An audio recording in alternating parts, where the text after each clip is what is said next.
On the eve of 129th birth anniversary of great son of India, Dr. Babasaheb Ambedkar, I take this opportunity to wish you happy Dr. Babasaheb Ambedkar birth anniversary. My dear friends, it is time to relocate ourselves where we have lost, and it is time also to introspect how united efforts require for fighting for the justice for millions of untouchables in this country. Dr. Babasaheb Ambedkar, an icon of social justice,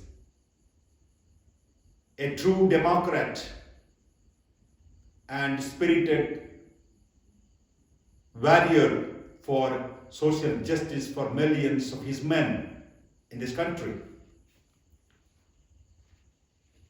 Penguin Publishers has brought about a series called Words of Freedom, in which they have published speeches of Dr. Babasaheb Ambedkar in a small book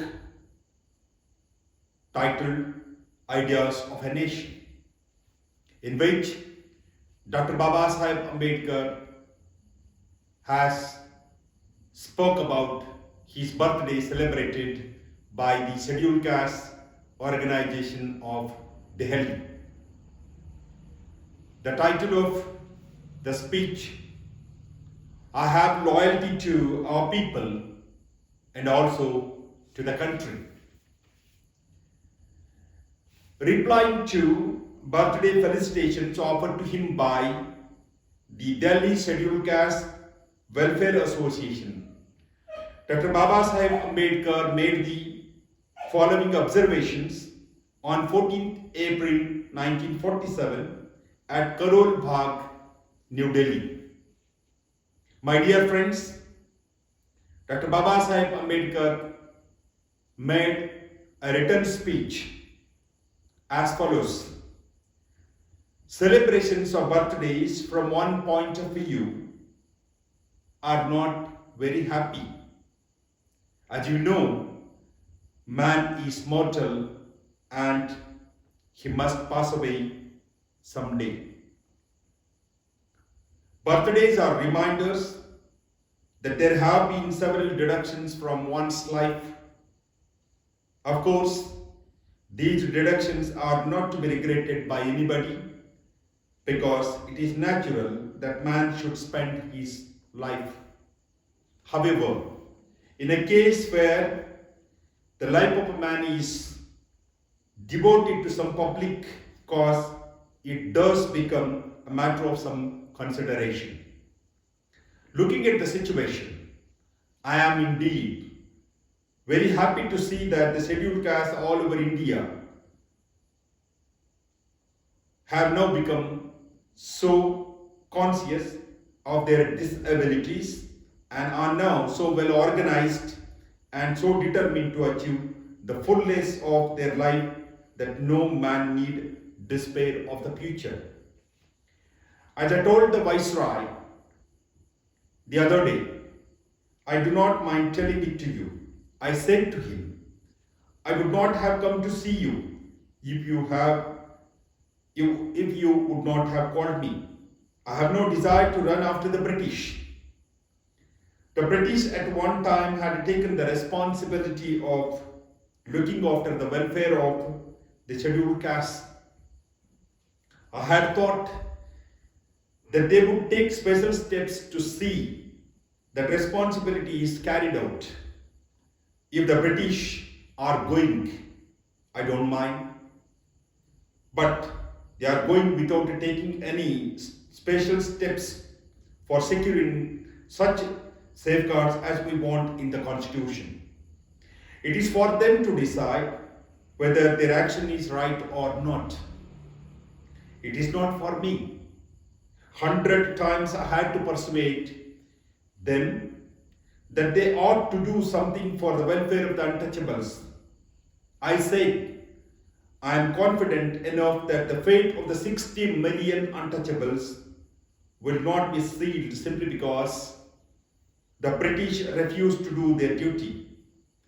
I have no doubt in my mind that 60 million untouchables, without any support or without any power, would achieve what they want, even if the Labour government do not want to give them their due rights.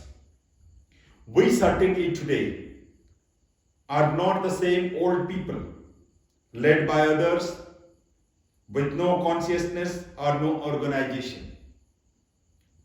Everybody in this country knows that we are not quite different from people. We therefore must cultivate more strength and power. Both the Congress and Muslim League want our support and are making terms for that. This would have never happened if we were not so well organized. And I wanted to tell you that unfortunately our issue has been completely clouded by the announcement of the British to quit India by June 1948. I have no idea what is going to happen. I have made some calculations, but I do not want to announce at present. It may be that the British may have to stay here under circumstances quite different, but the decision of the British to quit has brought before the public some problems which have to some extent obscured our demand for constitutional safeguards. I do hope that notwithstanding this clouding of the issue, we shall succeed, if not wholly, to a very great extent in getting such political safeguards as are necessary for us. I am glad to tell you that in the Committee for the Formulation of the Fundamental Rights, we have succeeded to a very great extent. A memorandum which I had presented to the Fundamental Rights Subcommittee has been accepted by the committee.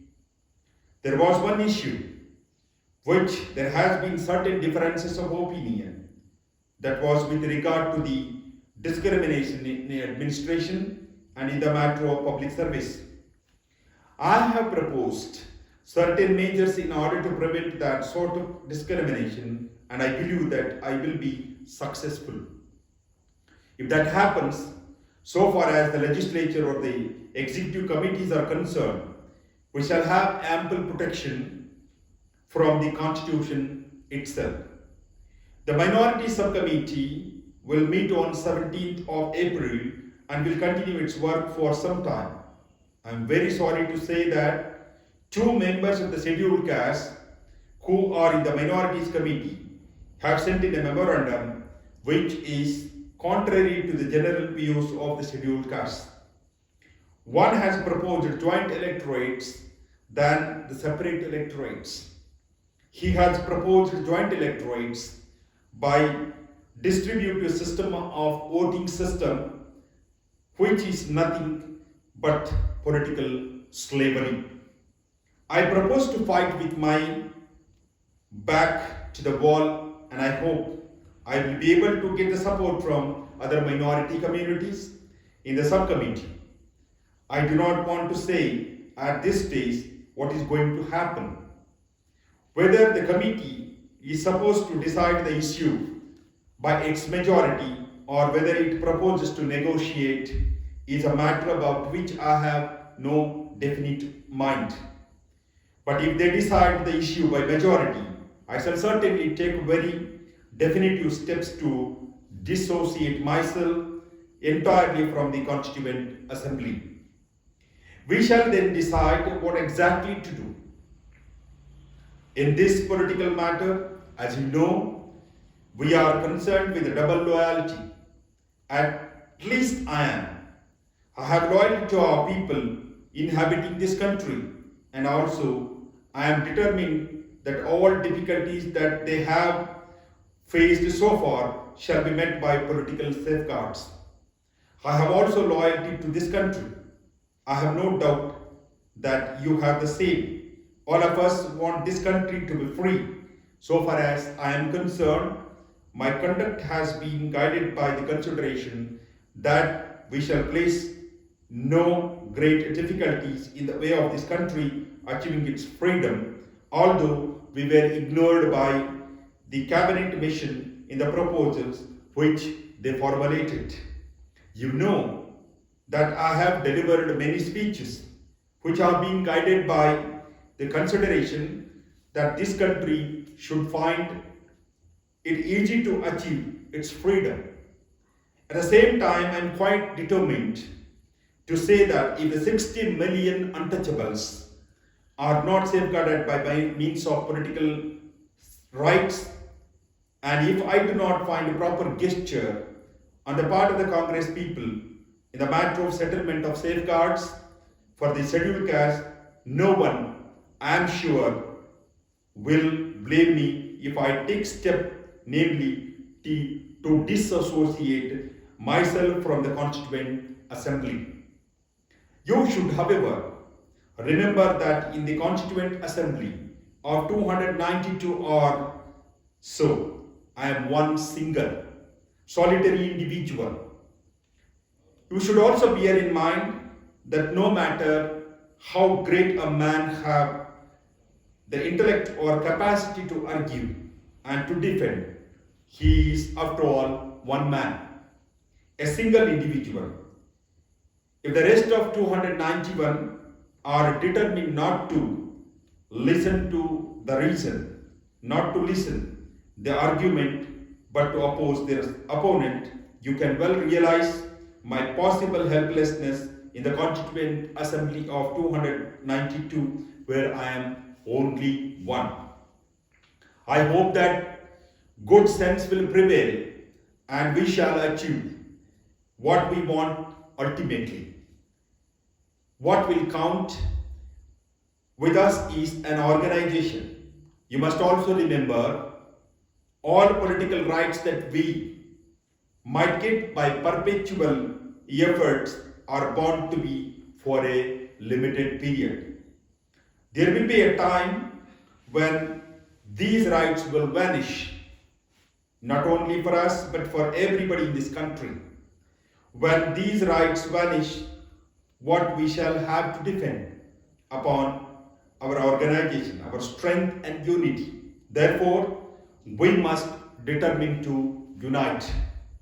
The only message which I can give you is suffering and more suffering. There can be no other method except through suffering, and you should not be disheartened because our people in some villages have suffered and undergoing great sufferings. We shall have to pursue our task with determination and decide to be organized. There need not be any fear of suffering in this country. This is the speech Dr. Babasaheb Ambedkar made on 25th May 1947. My dear friends, this was a warning Dr. Babasaheb Ambedkar has given way back in 1947. The situation in this country is not improved so much so that we need to organize, we need to get united to get justice for millions of untouchables of this country. With these few words, I once again wish you 129th birth anniversary of a great son of India, Dr. Babasaheb Ambedkar. In this, I wish you once again Bhavatu Sabba Mangalam. Thank you.